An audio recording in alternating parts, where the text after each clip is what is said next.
சிற்றம்பலம் தில்லையம்பலம் தென்னாருடைய சிவனை போற்றி எந்நாட்டவருக்கு இறைவா போற்றி திருக்கைலாய பரம்பரை போற்றி சம்பந்த சரணாலய அடிகள் திருவடிகள் போற்றி குருமகா சன்னிதானம் அவர்கள் பிறப்பித்த ஆணையின் வண்ணம் நாம் நாளைய தினம், அதாவது இன்றைக்கு புதன்கிழமை, நாளைக்கு வியாழக்கிழமை மாலை 4 முதல் 5:30 வரை அப்பர் சுவாமிகளுடைய 5ஆம் திருமுறை பேசுகிறோம்.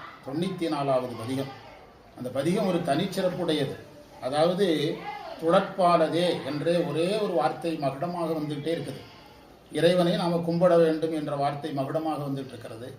அந்த பதிகத்தினுடைய இன்னொரு தனிச்சிறப்பு என்னென்னா, அந்த பதிகம் முழுவதும் இறைவனுடைய இலக்கணத்தையே சொல்லுது.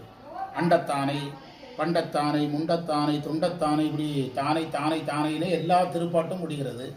இதை கேட்டால் நாம் ஒரு திருமுறையில் இருக்கிற சிறப்பான செய்திகளை எல்லாம் தெரிந்து கொள்ளலாம். திருமுறையை அனுபவிக்கிறதுக்குன்னு சில வழிமுறைகள் இருக்குது. அந்த வழிமுறைகள் எல்லாம் நம்ம பார்க்க போகிறோம். எளிய முறையில் சிறப்பாக செய்ய போகிறோம். எல்லோரும் கேட்டு பயனடையுமாறு வேண்டுகிறோம். சிவாய நமः.